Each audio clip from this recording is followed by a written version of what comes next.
Good morning and welcome back to my book, The A to Z of Alcohol and Sobriety, Everything You Need to Know. But it's about so much more than alcohol and sobriety. Today we're reading from chapter 6, which is the F's, and we're going to be looking at things like feelings and FOMO and forgiveness and the F it button. Fact, not fiction. The truth of alcohol is hidden. It is easier nowadays with the internet, but we still have to work our way through all the fiction. The advertising, the romanticising, and the convincing us of how wonderful it tastes. Ever wondered why gin has been so heavily rebranded with fruit and exotic flavours and tonics? It's because neat, it actually tastes shite. I've just googled alcohol, and here's a dictionary meaning by lexicode.com. A colourless, volatile, flammable liquid which is produced by the natural fermentation of sugars and is the intoxicating constituent of wine, beer, spirits and other drinks, and is also used as an industrial solvent and as a fuel. Interesting how even here the use in drinks is the priority. Now here's the fact. If they wrote this on alcohol bottles, they probably wouldn't sell any. Flammable solvent with arsenic and formaldehyde causes liver damage, dementia, cancer, and kills over 3 million people a year worldwide. Faith. It's so important to have this, not necessarily in a religious way, but to have confidence and trust in ourselves and our community. And when we lose sight of this, give some of the power over to our sober tribe or our spiritual guides. They will hold the faith and hope for us until we feel strong again. If we want something enough, we can do it. We just have to believe in ourselves and our goal and learn that it's okay to ask for help. Falling apart. At the seams when we are drinking, both inside and out. Don't get me wrong, sober we feel like this too, but it's far more controlled. Yes, there are the howler episodes, but that's fine. Go to an empty field and shout, scream, cry, just get it all out. Take a deep breath and resume normal duty. Sober, we will still fray and feel tattered and torn, but the feeling when we start to sew ourselves back together is the best in the world. And don't worry if you drop a stitch or the pattern gets a bit wonky. It really is okay. False promises. I try really hard not to promise anything to anyone. Instead, I tell people I would do my absolute best to make it happen. Life can change instantly, and even with good intentions, we may not be able to make good our promise. And when alcohol is involved, then it's even less likely. How many promises do we make when we are drunk? And do we even remember what we've said? It is so horrible when people tell us what we said and we don't even know if it's true. Alcohol can build mistrust and confusion, and we let ourselves and others down. Family can help make or break us. Our younger years are our foundations for life. But this does not mean we cannot change. Life is like sobriety. It does not follow one straight line, despite that dash. The journey is forever changing, and we only graduate when we die. Some of us have had a fantastic childhoods and have great family connections. Others of us, not so. There is a saying that blood is thicker than water, meaning that a blood family bond is stronger and more important than other relationships. But just look at how alcohol can contaminate the blood. There can be toxins in family relationships too. We can try to make the blood run fresher, but if it continues to get contaminated by exposing us to hurt, rejection and pain, then sometimes we just have to let it go. A family can also be a group of people or things with a common theme, such as our sober community. This water can be so refreshing that the love, acceptance and happiness are effervescent. Fast. The fast alcohol screening test. This is a great alcohol screening tool and a bit of a stark reminder of our drinking behaviours. If you really want to know if you have a problem with alcohol, then search fast alcohol use screening test. It only takes a few minutes to complete. Fear is our response to threat or harm and can trigger that fire alarm, bringing on all the physical and emotional reactions of anxiety. Remember though that threat does not have to be real or in the moment. It can be how we see and interpret things, our altered thinking, or a triggered memory from our past. Things I find threatening may not be to you. Things we are fearful of one day may not bother us the next. Fear is there to keep us safe, but like anxiety, it can get a little overactive. Fear of never drinking again. This is generally our biggest fear when we quit drinking. It can be absolutely terrifying. I mean, how are we going to ever get through Christmas, our birthday, or that wedding without alcohol? But ask yourself this: what is the actual threat here? There is none. There is far more threat of harm if we continue to drink. My fear now is of ever drinking again.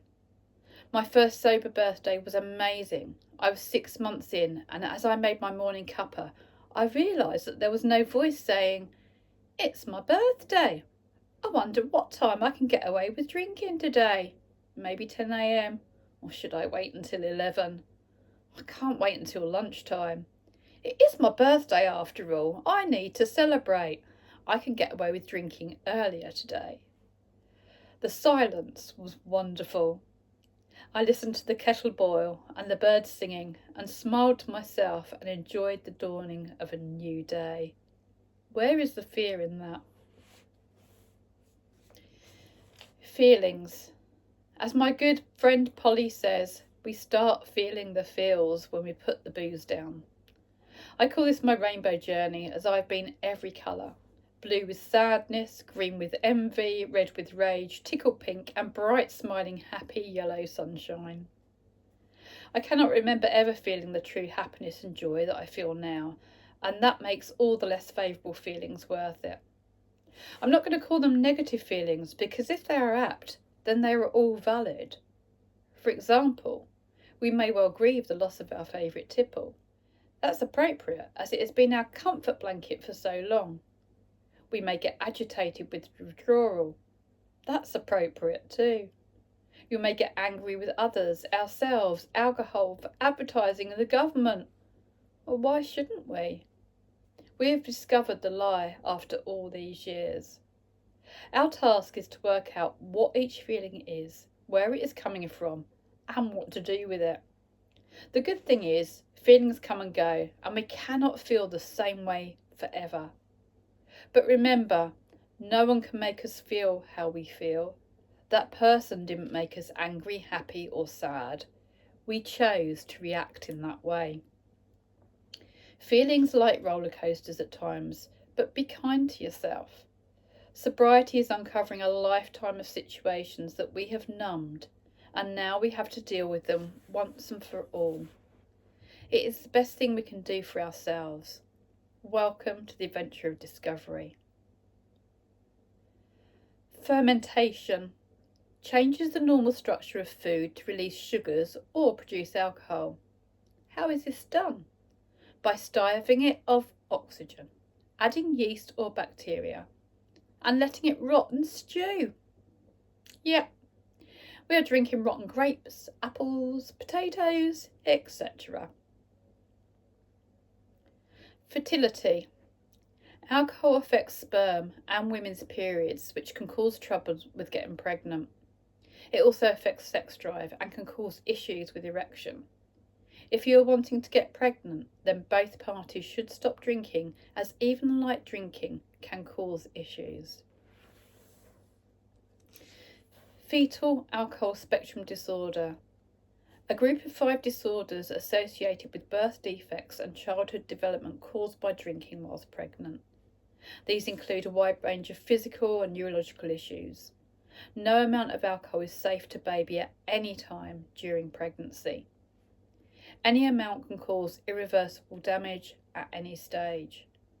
Alcohol can also increase the risk of miscarriage, premature birth, and stillbirths. Finances. Improve with sobriety. There will still be debts, especially from our drinking days, and money will probably still be tight because we like to spend beyond our means. But think about all the money we can save by not buying alcohol. How much do you spend a week on alcohol? Times it by 52. Now that's far better than any pay rise you'd ever get. You don't need to buy a lotto ticket in the hopes of winning. Sobriety is a winner. Next time you go to the bottle bank, add up how much you have thrown away. Fits or seizures are due to changes in the way our brain cells work and can be a very real and dangerous effect of alcohol withdrawal. We've been numbing and changing our brain cells for a long time, feeding them with a substance they have come to rely on. Take it away and there's going to be a thunderstorm up there.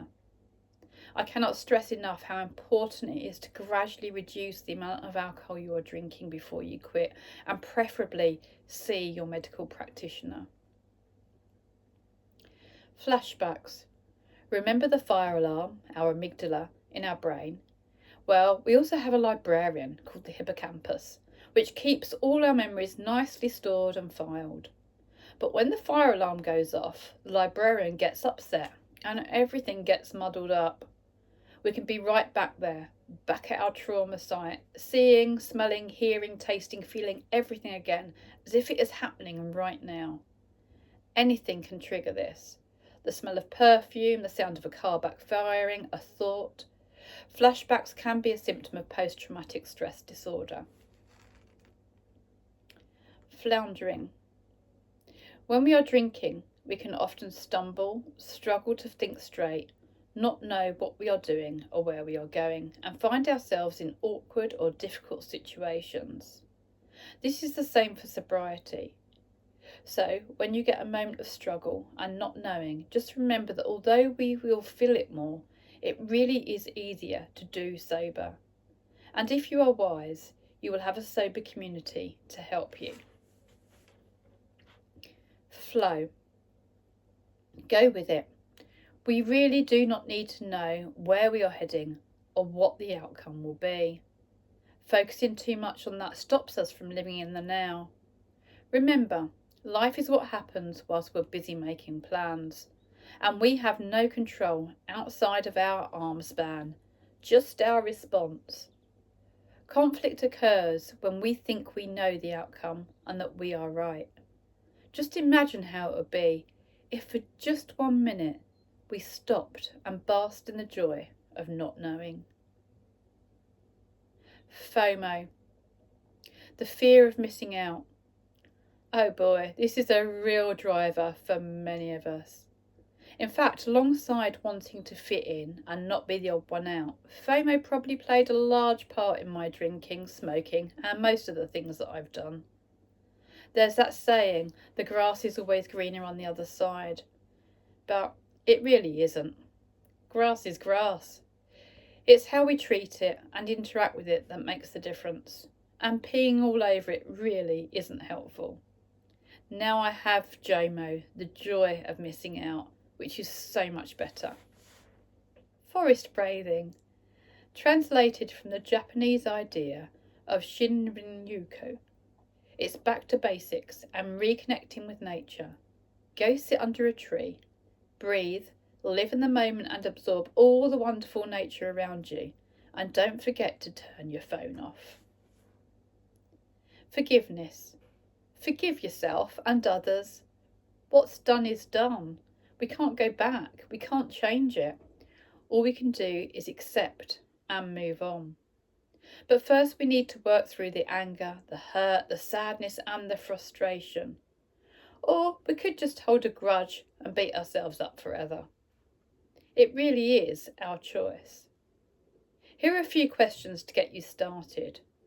This can be yourself or someone else. It might be helpful to stay curious and listen to or read, if you've got the book, acceptance, acknowledge, blame, compassion, drama triangles, kindness, metta, and understanding before doing this. Who do I need to forgive? What happened to make me feel this way? How do I feel? How is holding on to this affecting me? What do I need to do to move on? What would I like to say to them? Will this be heard? Yes or no? If yes, how can I approach them? If no, what can I do to let it go? Formaldehyde is a chemical preservative used in building materials, mostly pressed woods and glues, as a steriliser and for embalming bodies. It is also found in cigarettes, alcohol and food colourants. Formaldehyde has been linked to leukemia and cancer, and for many years has been linked with alcohol and cancer, but studies about this are conflicting. One systematic study that I found, the marginal exposure to formaldehyde in alcoholic beverages, suggests that cancer-causing risks of formaldehyde in alcohol is negligible. It does, however, state that there is a harmful risk from ethanol and acetaldehyde. Francis Dostoevsky is a Buddhist teacher, founder of the Metta Institute and co-founder of the Zen Hospice Project, just for starters. He has worked for many years in end-of-life care and is the author of the 5 Invitations, Discovering What Death Can Teach Us About Living Fully. And I absolutely love this book. Whilst it's not about sobriety, so much of what he says relates to addiction and really helped me with my recovery. Friends. Getting sober, we really do find out who our true friends are. Some accept our newfound sobriety, support us and are proud of us. Others try to sabotage us, and this is completely understandable. The thought of losing a drinking buddy, our partner in crime, is pretty scary. We also discover that there are friends that we really do not have anything in common with once we remove the booze, but we make new friends with whom we have plenty in common, not just sobriety. Just find your virtual or face-to-face community. I've actually met many of my initially online sober friends face-to-face. 8 of us recently had a spa weekend away and laughed so much our sides ached. There are also lots of sober socials, clubs and pubs popping up. Sober is the new trendy. Frustration only comes when we give things meaning. For me, it's when I feel I'm not being listened to or heard, or when I feel I keep doing things wrong. But what does that really matter? We can't get things right all the time, and not everyone wants to listen to what we have to say. We all have our own issues going on. We all have our own hang-ups and frustrations. We are all scared little children at our core with expectations way too high. For today, accept what it is. Take a breath and just be. The F it button. Pause before you press it. Have you used your toolbox? Reach out and connected? Probably not, because that's the last thing we want is someone to talk us out of it, right? But do you really want to press it and release the double F it button? Do you really want to give yourself extra pain for an hour or 2 of peace? You know that when you sober up, everything will be a whole lot worse than it is right now. And the beast would have won yet again. But you have a choice, and it is yours alone to make. Maybe pause and just try one of these. The 4 Ds. Delay, drink water, deep breath, do something. And I'm going to add a cheeky 5th. Discuss. What do I need? Blanket, tears, boxing bag, laughter? Does this feed my addiction or my recovery? And what would I say to a friend? Functional alcoholic is the term used to describe people with an addiction who still function. They pay the bills, have a roof over their head, continue to work, or care for their children. This was me. But was it really? Was I really functioning? Are you? I wasn't feeling, I wasn't present. My mind was focused on when my next drink was, and I get angry if anything got in my way of that. How could I possibly be a good nurse, partner, and mother when I was under the effects of a long-term anaesthetic? That is the reality. And then there are the sick days with diarrhoea and vomiting, or migraine. Never what it really was, the mother of all hangovers. Functional neurological disorder. This is something I was diagnosed with a couple of years ago.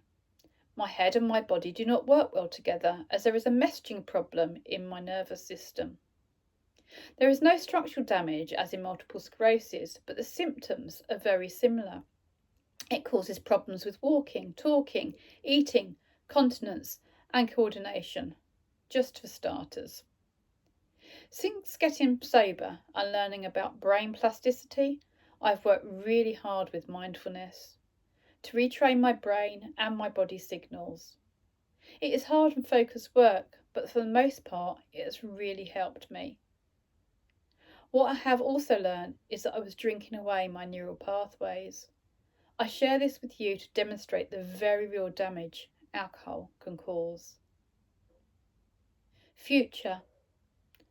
None of us know what our future holds, but I will put everything into it being a sober one.